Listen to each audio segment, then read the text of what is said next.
would like to structure my short presentation in three sections. I will first discuss some distinctive features of Swiss cultural policy, because Switzerland is neither France nor Belgium nor the Netherlands, and there are some important premises for a better understanding of the way we implemented the convention. I will then go on to describe the current state of the implementation, and in a third step we'll make a link to museum and museum policy in Switzerland, and try to see how or if the safeguarding of ICH connects with the museum policy.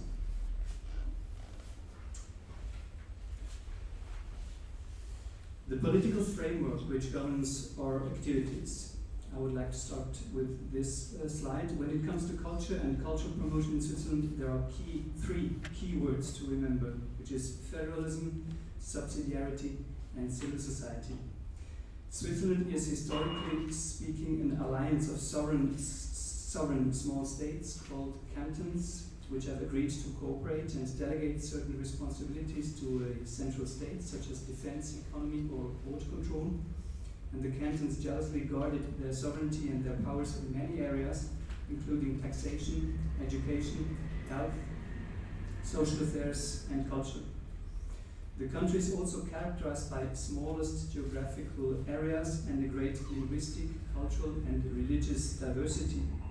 There is no historical center like Rome, Paris, London, or Vienna, and all these factors mean that there is no majority culture in Switzerland. In Switzerland, everyone is somehow, sometimes, in the minority, as we say. And this is why the principle of subsidiarity is such an integral part of cultural policy in Switzerland. And I very much liked the wording of the encyclical of Pope Pius. You showed us before. It is gravely wrong to take from individuals what they can achieve by their own initiative and industry. This principle goes for all political action in Switzerland, and especially for culture. According to Swiss constitutional law, culture is primarily a cantonal responsibility, and federal involvement in cultural policy is confined to a small number of areas of national interest.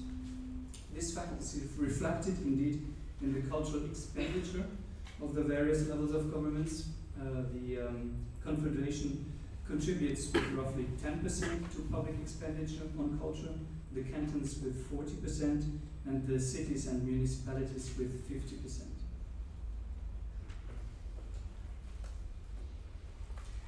The implementation of the UNESCO Convention is therefore a shared responsibility between Confederation and the cantons.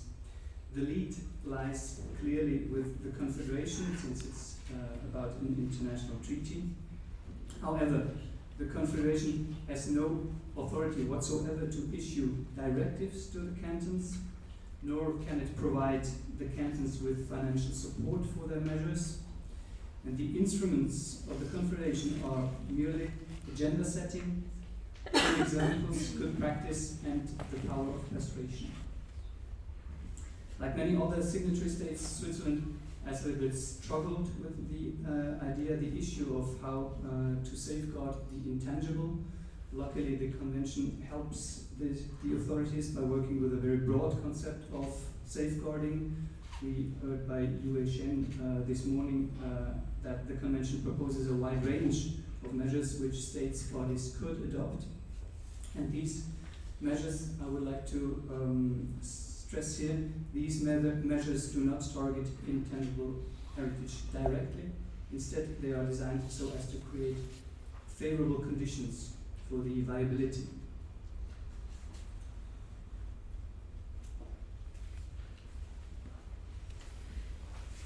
The development of the national inventory for ICH is a good example of how the Swiss system of cultural promotion works. The drawing up of the inventory involved a close cooperation between the cantons and the federal governments. You have here a slide illustrating the functioning. The cantons were responsible for selecting the inventory entries, while the federal government coordinates the overall process. A steering committee made up of federal, cantonal, and communal representatives and experts defined the necessary strategic framework. This form of close cooperation was a new experience for all levels of government in Switzerland. During the initial phase, it required considerable effort in terms of communication and coordination. The advantage of this procedure was that participants did not see the concept of ICH as something prescribed from above, but swiftly assimilated it. This slide is merely to show how this looks like. It's ICH, the inventory has its own designated websites in 5 languages, the 4 national languages, and English.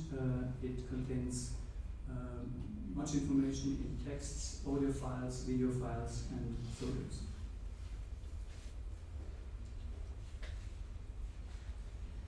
Since 2016, Switzerland has submitted several nominations in succession to the UNESCO list of ICH. At the same time, it has been part of transnational nominations led by other countries. If you look closer at the individual elements, you can see that there are both local and national, and this fact shows again that culture in Switzerland is primarily understood as being a local phenomenon.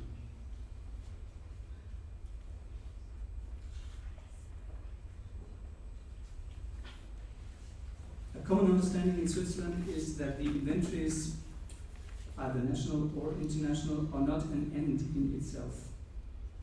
The keyword is here awareness raising, and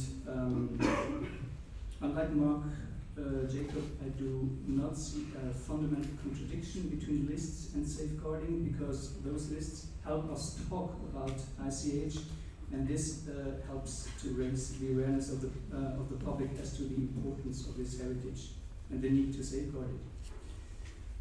To survive, traditions must be practiced, and they are practiced only if they have a meaning and a value for their custodians, for their keepers. Remind the citation from Walter Benjamin we have read before. The ultimate goal of all the measures Switzerland has taken is to raise awareness of the importance of ICH.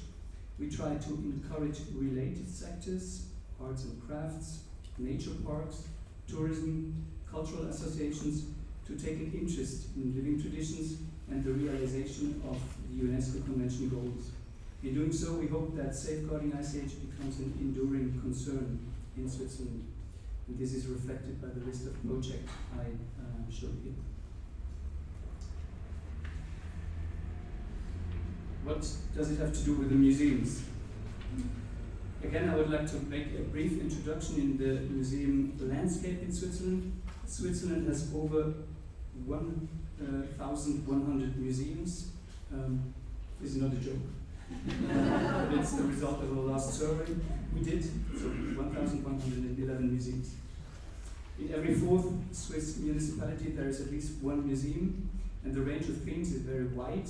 The most frequent, about a third, are regional and local museums with collections relating to the region or the village. So there's a natural link already to ICH.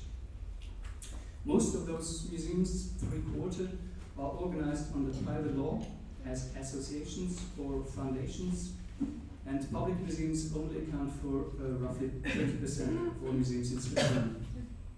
The main source of funding are the municipalities, 30%, and the secondary funding sources are predominantly private. Only very few museums are managed directly by the Confederation. This has to do with the federalist structure of the country. These few museums are the National Historical Museum, 2 art museums, and 2 thematic museums. A further 13 museums receive annual contributions for their operational budget. It amounts to 5 or 7% of their total annual budget. So it's a very small contribution. In summary, it can be said that the Swiss museum landscape is very rich, but the Confederation is only marginally implicated.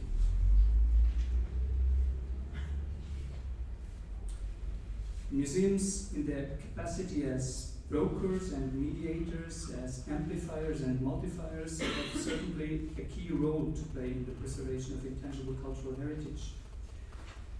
But under the given conditions, which I described to you before, what are the possibilities for the Confederation to exert an influence in terms of a coherent museum policy? I think the areas of action lie on 3 levels. The first is providing technical assistance. In 2014, already we joined forces with the Swiss Association of Museums, represented today by Cornelia Meyer. We organized a conference that explored the issue of presenting and mediating living traditions. The findings of the conference led to a scientific publication and the creation of a manual, sort of a toolbox for museums on how to handle the subject of living traditions. I have examples here if you want to look in them afterwards. Next layer is stimulating international cooperation and knowledge transfer. We supported the Swiss participation in this IMP project. And the third layer is the cultural participation, which is, as in the Netherlands, the key objective for all Swiss cultural policy. And as it has been said before, ICH is cultural participation, participation is ICH, so there's a strong connection.